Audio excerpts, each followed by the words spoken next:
이제 하나님 말씀 함께 나누겠습니다. 하나님께서 오늘 우리에게 주시는 말씀은 마태복음 18장 21절과 22절의 말씀입니다. 마태복음 18장 21절과 22절을 제가 봉독하겠습니다. 그때 베드로가 나와 이르되 주여 형제가 내게 죄를 범하면 몇 번이나 용서하여 주리이까? 7번까지 하오리이까? 예수께서 이르시되 네게 이르노니 7번뿐 아니라 7번을 70번까지라도 할지니라. 아멘. 오늘 함께 읽은 말씀은 예수님께서 용서에 대해서 가르치시는 본문입니다. 예수님께서 제자들을 가르치시던 중에 베드로는 예수님께 이렇게 질문을 합니다. 주여, 형제가 나에게 잘못을 했으면, 죄를 범했으면 몇 번까지 용서를 해주면 되겠습니까? 7번까지 할까요? 베드로가 이런 질문을 하는 것은 그 앞에서 예수님께서 용서하라는 것을 가르치셨기 때문입니다. 예수님께서는 마태복음 6장에 나오는 산상수훈에서 너희가 사람의 잘못을 용서하면 너희 아버지께서도 하나님께서도 너희의 죄를 용서하실 것이다 라고 가르치십니다. 그래서 예수님은 이처럼 용서를 해야 한다는 것을 가르치시는데 베드로는 이 말을 듣고 이제 현실적인 질문이 든 것입니다. 용서해야 한다고 하면 우리가 용서를 하겠지. 그런데 얼마나 용서를 하는 것을 말씀하시는지, 마냥 끝없이 무한정 용서하라는 말씀인가 하는 질문을 갖게 됩니다. 누가 나에게 잘못을 하면 우리는 몇 번까지 용서를 해주면 되겠습니까? 여러분은 몇 번까지 용서를 하신 그러한 경험이 있으십니까? 이런 질문은 우리가 성경을 읽으며 혹은 설교를 들으며 어떻게 보면 늘 하게 되는 질문이라고 할 수 있습니다. 예를 들어 성경에서 항상 기뻐하라고 말을 하면 어떻게 그럴 수 있는지, 그러면 늘 기뻐하다가 한 번 기뻐하지 못하면 그거는 항상 기뻐하는 게 되지 못하나 하는 생각입니다. 범사에 감사하라고 하면 어떻게 모든 일에 감사를 할 수 있는지 묻게 됩니다. 그래서 마찬가지로 남의 잘못을 용서하라는 예수님의 말씀에 베드로는 이렇게 현실적인 질문을 하고 있었습니다. 주님, 몇 번까지 용서해 주면 됩니까? 7번이면 되겠습니까? 여기서 베드로가 7번이라고 한 것은 베드로 나름으로는 아주 후하게 그렇게 생각해서 말한 것이었습니다. 예수님 당시의 랍비들, 즉 회당에서 하나님의 율법을 가르치는 선생들은 이렇게 가르쳤다고 합니다. 자신에게 잘못한 자를 3번까지 용서하는 것을 대단한 관용으로 여기고 또 이를 실천하도록 가르쳤다는 것입니다. 이를테면 우리 말에도 이런 말이 있죠. 참을 인자 3번이면 살인을 면한다. 그래서 3번이나 용서하고 3번까지 참는 것은 쉽지 않은 일이고 어떻게 보면 아주 잘하는 일이라고 할 수 있습니다. 그렇게 볼 때 베드로가 7번까지라고 물은 것은 이미 자기로서는 아주 후하게 넉넉하게 마음먹고 한 이야기입니다. 게다가 우리가 유대인 전통을 봐도 3이라는 숫자도 그렇지만 7이라는 숫자도 완전한 것을 상징했기 때문에 베드로는 이처럼 7번이면 충분하다고 생각하고 묻습니다. 자, 그런데 거기에 대한 예수님의 대답은 무엇입니까? 7번이 아니라 7번을 70번씩이라도 용서하라고 하십니다. 이 예수님의 말씀은 우리가 어떻게 이해할 수 있을까요? 베드로도 7번이면 정말 많은 것이라고 생각하고 있었고 당시 랍비들도 3번 용서하는 것에 대해 가르쳤는데 7번은 예수님은 77번 혹은 7번씩 70번 490번에 대한 말씀을 하십니다. 그래서 우리는 이것을 생각할 때 이것은 어떻게 보면 한이 없이 용서하라고 하시는 것인가 하는 말씀으로 듣게 됩니다. 우리가 그래서 이 예수님의 말씀을 가르치심을 인상적으로 기억하게 됩니다. 7번씩 70번이라는 것, 그래서 그것은 490번이나 77번을 이야기하는 것이 아니고 한없는 용서를 말하는 것이다. 그것은 또 반면에 횟수만을 말하는 것도 아니고 그것은 나에게 잘못한 사람이 누군지에 상관없이, 나에게 잘못한 일이 무엇인지에 상관없이 용서하라고 하는 그러한 뜻일 수 있습니다. 그래서 예수님의 이 가르치심은 우리가 누구나 다 기억할 수 있지만 문제는 그것을 지킬 엄두는 나지 않는다는 것입니다. 다시 말해 이게 실제로 우리가 지킬 수 있는 명령인지, 실제로 이렇게 할 수 있는 사람이 있는지 의문을 갖게 됩니다. 그래서 우리는 예를 들어서 그것을 내가 한번 해보려다가 중간에 포기하는 게 아니고, 다시 말해서 내가 정말 20번까지는 참았는데 그 다음은 용서 못하겠다라고 포기하는 게 아니고, 아예 시작하기도 전에 나는 이것을 지킬 수 없어라는 생각을 갖게 되는 경우가 많습니다. 자, 그렇다면 예수님께서는 무슨 의도로 이렇게 말씀하신 것일까요? 우리는 이 예수님의 가르치심을 어떻게 실천할 수 있습니까? 과연 여기에는 예수님의 어떤 뜻이 담겨 있습니까? 우리는 이 말씀을 통해 우리의 믿음에 있어서 용서라는 것의 의미를 한번 같이 나눠보고, 그래서 우리가 실제로 어떻게 하면 이 예수님의 말씀을 지킬 수 있는지 한번 말씀을 나눠보고자 합니다. 첫 번째로 오늘 말씀이 가르쳐주는 것은 용서란 것은 상대방에 대한 것이 아니고 나 자신에 대한 것이라는 사실을 보여줍니다. 용서란 남에 대한 것이 아니고 나에 대한 것이다. 이것은 무슨 뜻입니까? 우리가 용서를 이야기하거나 생각할 때 베드로도 그렇게 말했듯이, 주님, 만일 형제가 나에게 잘못을 범하면 이라고 했듯이 내가 용서해야 하는 대상을 떠올리게 됩니다. 그래서 내가 용서를 하고 못하고는, 내가 용서를 몇 번까지 하고의 문제는 나에게 잘못한 사람이 누구인지를 두고 구체적으로 생각하게 되고, 또 그가 나에게 어떠한 잘못을 했는지에 따라 달라질 수 있습니다. 그렇지 않습니까? 그래서 나는 생각하기를, 나는 원래 용서를 아예 못하는 사람은 아닌데 대부분의 경우는 용서를 하지만 저 사람은 정말 용서가 안 돼. 혹은 내가 웬만한 일들은 다 용서할 수 있지만 절대로 용서가 안 되는 일이 있다고 생각하기 쉽다는 것입니다. 만약에 여기 있는 여러분들도 그런 생각을 해보신 적이 있다면 그것은 용서를 남의 문제로, 즉 용서를 받아야 할 대상의 문제로 생각하고 있기 때문이라는 것을 알게 됩니다. 이것이 잘못됐다는 말은 아닙니다. 어떻게 보면 이것이 도리어 더 일반적인 반응입니다. 그래서 우리는 누구나 용서라고 할 때 그것을 상대의 문제, 대상의 문제로 생각하게 됩니다. 그런데 우리가 예수님께서 하시는 말씀을 두고 생각해 보면 그것은 용서할 그 대상을 두고 하시는 말씀이 아니었습니다. 예수님의 말씀은 용서에 있어서 그 대상의 어떠함이, 그 대상이 누구인지가 아니고 그것은 용서하는 주체인 나의 문제라는 그 전제가 깔려 있다는 것을 우리는 보게 됩니다. 우리는 오늘 본문에서 무엇을 보고 그거를 알 수 있습니까? 바로 7번씩 70번이라는 그 예수님의 말씀의 그 핵심이 있습니다. 앞서 말씀드렸듯이 정말 불가능해 보이는, 현실적이지 않아 보이는 이 이야기는 용서를 하는 횟수나 용서를 하는 잘못의 종류나 크기에 상관없이 용서하라는 것을 말한다고 했습니다.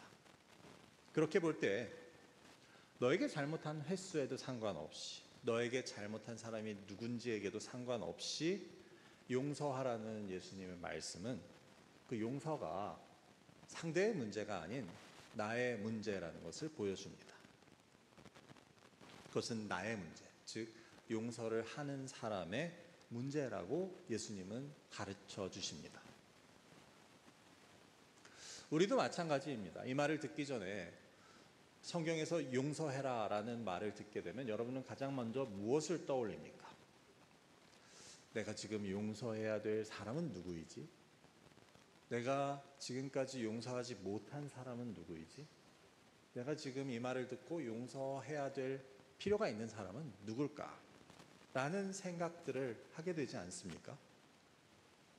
이런 우리의 반응도 우리가 용서의 문제를 이 대상의 문제, 상대의 문제로 생각하고 있다는 것을 보여줍니다. 물론 이것은 앞서 말씀드렸듯이 일반적이고 당연한 반응이지만 예수님께서는 용서를 위해서 먼저 나를 돌아보도록 하십니다. 그래서 대상에 상관없이 내가 얼마나 용서할 수 있는 사람이 되는가가 중요하다고 하십니다. 그래서 7번씩 70번이라도, 즉 누구라도, 그리고 어떤 일이라도 용서할 수 있는 사람이 되라고 예수님께서는 말씀하십니다. 제가 예전에 영어 시험을 준비하면서 영어 단어들을 외운 적이 있는데 지금은 거의 다 잊어버렸습니다. 근데 그 중에 하나 인상적이어서 아직도 기억하는 단어가 있는데 그것은 magnanimous라고 하는 그러한 단어였습니다. 여러분 이 단어 들어보셨나요? 그 의미는 관대하다, 너그럽다라는 그러한 뜻을 가집니다. 그런데 이 단어가 어떻게 생기게 되었는지 어원을 보게 되면 이 단어는 라틴어 단어 2개가 합쳐져서 만들어졌습니다. 자, 그래서 크다라는 뜻의 마그누스라는 단어와 마음 혹은 영혼이라는 뜻의 아니무스라는 단어가 합쳐져서 마그누스 아니무스. 그래서 이 2개가 합쳐져서 만들어진 단어가 바로 이 magnanimous라는 단어입니다. 그래서 이 어원적인 뜻은 마음이 크다, 큰 마음이라는 뜻으로 거기로부터 이 의미는 너그럽다, 관대하다, 또 용서하다라는 뜻을 갖게 된 것입니다. 이 말씀을 드린 이유는 앞서서 용서라는 것이 상대의 문제가 아니라 나의 문제라고 했을 때 어떻게 보면 용서라는 것은 나의 마음의 크기의 문제라고도 말할 수 있을 것입니다. 사람들은 고대로부터 이렇게 생각해 왔다는 것을 이 언어가 보여줍니다. 그래서 내 마음이 얼마나 큰지, 즉 내 마음의 용량에 따라 내가 용서할 수 있는 대상이나 내가 용서할 수 있는 범위, 크기가 정해진다는 것입니다. 사실 눈에 보이지는 않지만 우리 각자의 마음에는 모두 용량이 있다고 할 수 있습니다. 그래서 capacity, 즉 수용할 수 있는 양과 범위가 정해져 있고 아마 각각 다를 것입니다. 이를테면 어떤 사람은 마음의 용량이 100갤런 정도 되는 사람도 있고 반면에 어떤 사람은 한 30갤런 정도 되는 사람도 있다는 것입니다. 그래서 그 각자의 마음의 용량에 따라 우리가 수용할 수 있는, 즉 받아들이고 이해하고 용서할 수 있는 그 범위와 한계가 정해져 있다고 할 수 있습니다. 그래서 보면 어떤 사람은 똑같은 문제나 똑같은 사람을 가지고도 못 견디고 못 참고 용서하지 못하는 반면 다른 사람은 그 똑같은 문제나 똑같은 사람을 두고도 그것을 참고 이해하고 용서할 수 있다는 것입니다. 그래서 이것은 마음의 용량, 마음의 크기의 문제라고 할 수 있다는 것입니다. 이런 말을 들으면 어떤 분들은 이렇게 생각하실 수 있습니다. 그거는 마음의 크기의 문제만이 아니고 이거는 옳고 그름의 문제라고 말할 수도 있습니다. 내가 저 사람을 용서할 수 없는 것은 내 마음이 작아서 그런 것이 아니고 저 사람이 옳지 않아서 저 사람이 정말 나쁜 사람이기 때문에 내가 용서하는 것이 맞지 않다는 것입니다. 저렇게 하는 것을 그냥 너그럽게 봐주는 것은 그냥 받아주는 것은 옳지 않다는 생각입니다. 여러분 그런 생각해 보신 적 없습니까? 그렇게 볼 때 용서는 단지 마음의 크기의 문제라고 할 수 없고 이것은 옳고 그름의 문제라고 하는 것이 어쩌면 우리가 용서하지 못하게 하는 우리의 하나의 논리가 될 수도 있다는 사실입니다. 거기에 대해서 예수님께서는 오늘 본문의 바로 뒤에 이어지는 예화를 통해서 마치 대답하고 계시는 것처럼 보입니다. 예수님께서는 7번씩 70번까지라도 용서하라고 하시고 바로 이어서 이런 비유, 빚진 자의 이야기를 들려주십니다. 그 내용은 한 종이 임금에게 10,000달란트라는 돈을 빚졌는데 그것을 갚지 못해서 자기와 자기 온 식구들이 다 팔려가게 생겼습니다. 그러자 왕이 이것을 불쌍히 여겨서 그 빚을 다 탕감해 주었다는 것입니다. 그런데 바로 그 종이 나가서 자기에게 100데나리온 빚진 동료를 찾아가서 멱살을 잡고 빚을 갚으라고 했다는 것입니다. 그래서 이 이야기를 들은 왕은 다시 그를 잡아다가 옥에 가둡니다. 예수님은 용서에 대해 이야기하시며 이 비유를 제자들에게 말씀하십니다. 자, 이 이야기에서 우리가 앞에서 했던 그 논리를 한번 따져보자면 자기에게 100데나리온 빚진 자를 찾아가서 멱살을 잡고 빚을 갚으라고 독촉한 것은 그 자체가 잘못이라고 할 수는 없을 것입니다. 만약에 옳고 그름을 따지자면 빚을 갚으라고 한 사람이 잘못이라기보다는 빚을 지고 그것을 갚지 못한 사람이 잘못 아닙니까? 하지만 여기 나온 사람이 뭔가 잘못인 것처럼 느껴지는 것은, 옳지 않은 사람처럼 보이는 것은 무슨 이유입니까? 그것은 그 사람은 그 자신이 그보다 훨씬 큰 빚을 탕감받은 사람이었기 때문입니다. 여기서 우리가 10,000달란트와 100데나리온이 얼마나 차이가 나는 것인지를 좀 생각해 보면 이것을 더 실감나게 느낄 수 있으리라 봅니다. 당시에 달란트는 무게나 또 화폐를 나타내는 가장 큰 단위였습니다. 그래서 이를테면 한 달란트는 약 6,000데나리온에 속한다고 했습니다. 근데 한 데나리온이 당시 일용직 노동자의 하루 품삯이라고 했을 때 그러면 6,000데나리온, 즉 한 달란트는 한 16년치의 그 품삯이라고 할 수 있는 것입니다. 그래서 오늘날로 치자면 한 100만 불 정도 되는 그러한 느낌이 드는 그러한 액수였습니다. 반면에 100데나리온은 100일치 품삯이니 우리가 대충 한 2, 3만 불 정도 된다고 생각할 수 있을 것입니다. 그러니 그 말은 지금 100만 불을 방금 빚을 면제받은 사람이 자기에게 2만 불 빚진 자를 찾아가서 멱살을 잡았다는 이야기인 것입니다. 그러니 이것은 2만 불을 빚지고 갚지 않은 사람이 분명히 잘못이 있지만 그 사람이 잘못했다고, 그 사람이 옳지 않다고 하기 이전에 100만 불을 빚을 면제받고 2만 불 빚을 독촉한 사람이 옳지 않다는 이야기가 될 수밖에 없는 것입니다. 이것은 여러분도 아시듯이 다름 아닌 하나님의 죄의 용서에 대한 이야기였습니다. 그래서 우리는 하나님으로부터 그렇게 큰 빚, 즉 우리의 죄를 용서를 받고 우리의 빚을 탕감받았다는 이야기입니다. 그 빚의 값은, 그 죄의 값은 우리가 죽어야 갚을 수 있는 것인데 하나님은 그것을 용서해 주셔서 우리가 생명을 얻을 수 있었던 것입니다. 그렇기 때문에 그 큰 용서를 받은 자로서 남이 우리에게 지은 작은 잘못을 용서하지 못한다면 그것은 옳지 않다는 것을 예수님은 말씀하십니다. 그래서 그 예수님의 비유는 오늘 말씀의 두 번째로 용서는 나와 상대방의 관계의 문제가 아닌 나와 하나님과의 관계의 문제라는 것을 가르쳐 줍니다.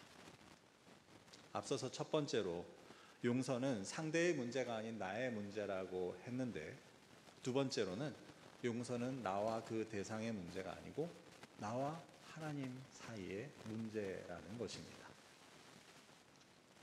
이 비유가 보여주는 것이 그랬습니다.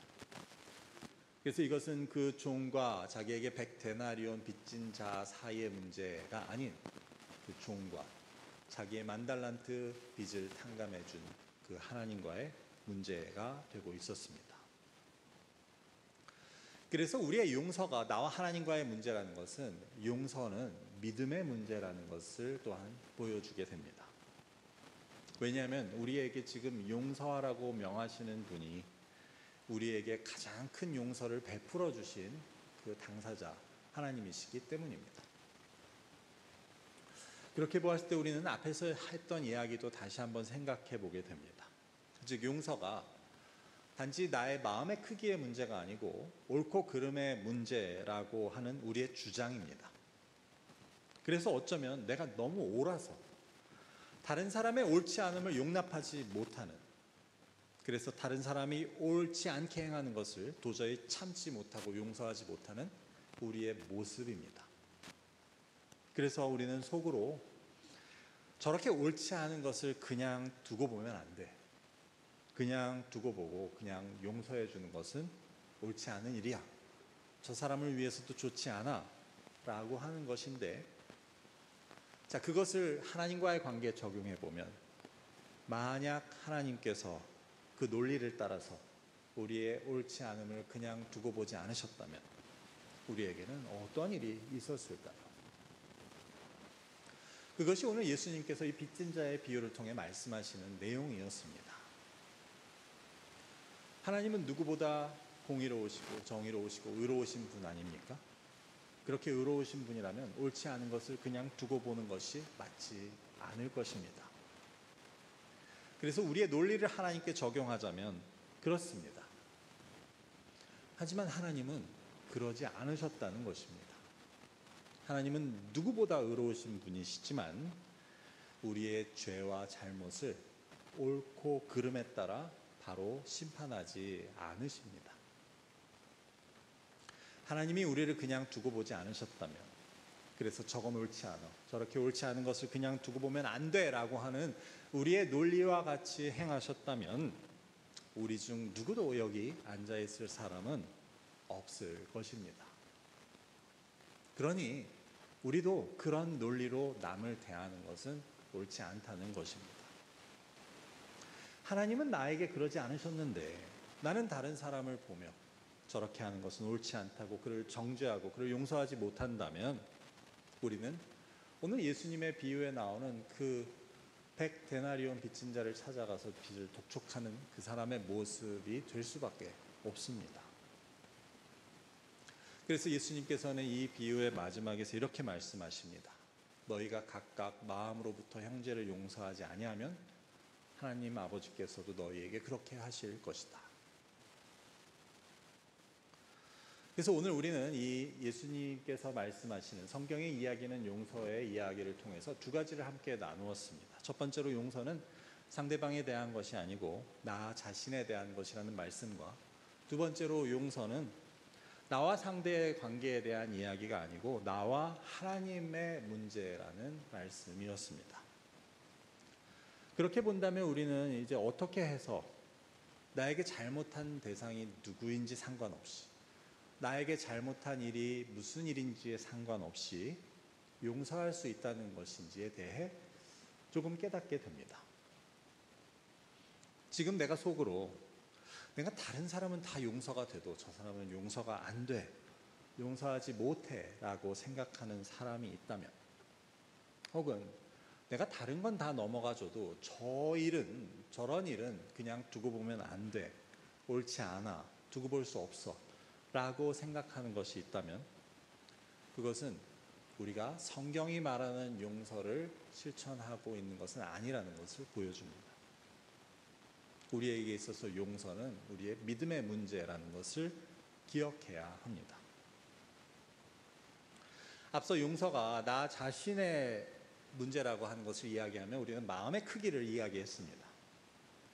그런데 우리가 하나님의 마음의 크기, 즉 우리를 용서하신 그 하나님의 마음의 크기를 생각하면 우리의 마음의 크기라는 용서라는 것은 결국 하나님의 마음을 닮아가는 것이라고 할 수 있습니다. 결국 그것은 하나님의 마음을 닮아 나도 큰 마음을 갖게 되는 것입니다. 마음의 크기를 늘리는 방법은 내가 돌을 닦아서 아니면 내가 수양을 쌓아서 내 마음의 크기를 늘리는 것이 아닙니다. 우리의 마음이 더 커질 수 있는 방법은, 그래서 더 많이 용서할 수 있는 방법은 바로 나를 용서하시고 나를 품으신 그 하나님의 마음의 크기를 깨닫고 그것을 체험하게 될 때, 그것을 통해서 가능하다고 할 수 있습니다. 즉, 나는 어떻게 하면 마음을 좀 큰 마음을 가질 수 있을까? 어떻게 하면 마음의 크기를 늘릴 수 있을까라는 질문을 갖게 될 때 그 해답은 바로 그 하나님의 마음의 크기를 내가 직접 느끼고, 그래서 진정으로 깨닫게 되는 것에 그 해답이 있습니다. 바꾸어 말하면 나를 용서하시고 나에게 생명을 허락하신, 나를 구원하신 그 하나님의 은혜가 어떤 것인지를 정말로 깨달은 사람들은 남을 용서하지 않을 수 없다는 것입니다. 내가 탕감받은 빚이 얼마인지를 아는 사람은, 잊지 않는다면 우리는 다른 사람의 작은 잘못을 용서하는 일을 힘들어하지 않을 수 있습니다. 그렇게 볼 때 내가 살아가면서 하나님의 은혜가 얼마나 큰 것인지를 깨달아가면 깨달아가는 만큼 우리의 마음의 크기는, 나의 마음의 용량은 점점 커져가는 것이라고 할 수 있습니다. 반면에 내가 아직도 남을 용서하지 못하고 나의 마음의 크기가 그대로인 것 같다면 그것은 어쩌면 나를 용서하시고 나를 위해 십자가에 달려서 나에게 생명을 주신 그 하나님의 은혜가 어떤 것인지를 아직 모르거나, 아니면 그것을 잊고 살아가기 때문은 아닌지 우리는 돌아보게 됩니다. 예수님께서 이 마지막에 하신 말씀은 그래서 의미심장합니다. 제가 다시 한번 읽어보겠습니다. 너희가 각각 마음으로부터 형제를 용서하지 아니하면 나의 하늘 아버지께서도 너희에게 이와 같이 하시리라. 자, 여기서 예수님께서는 마음으로부터라고 하십니다. 용서를 하라고 하면 했지, 마음으로부터 용서를 하라는 것은 무슨 차이가 있습니까? 이것은 억지로 혹은 노력으로 하는 것이 아님을 보여줍니다.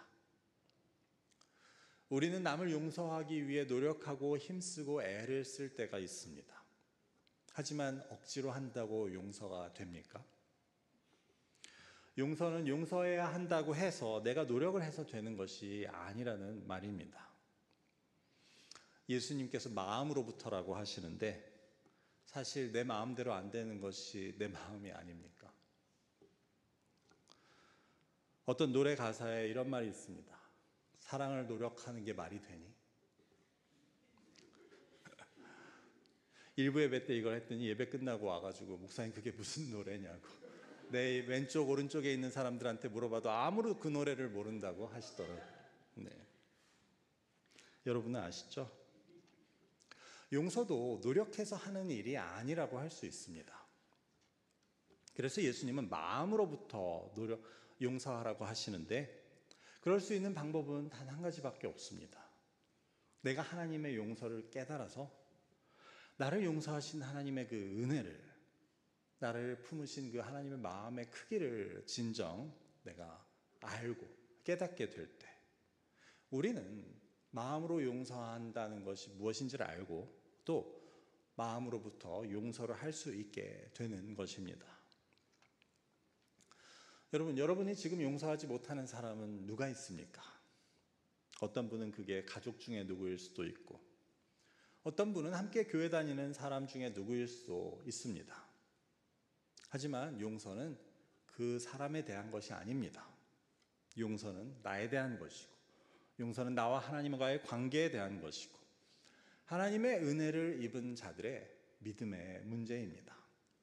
오늘 말씀을 기억하시며 예수님의 말씀을 따라 7번씩 70번까지도 마음으로부터 용서함을 통해, 이를 통해 나에게 주시고자 하는 하나님의 그 은혜와 평강을 누리실 수 있는 저와 여러분 모두가 되시기를 주님의 이름으로 축원합니다. 기도하겠습니다. 아버지 감사합니다. 오늘 예수님께서 용서에 대해 가르치시는 말씀을 통해 우리의 용서의 모습을 돌아보게 하시니 감사합니다. 이것이 남에 대한 것이라고 생각하고 내가 노력해야 된다고 생각했던 것들 이 시간 다시 돌아보게 하시고, 그래서 나를 사랑하시고 그래서 나를 용서하시고 나를 구원하신 하나님의 은혜와 그 마음의 크기를 깨달아 저희도 하나님을 닮아가는 그러한 용서하는 자들이 될 수 있도록 주님 인도하여 주옵소서. 감사함이 예수 그리스도의 이름으로 기도드립니다. 아멘.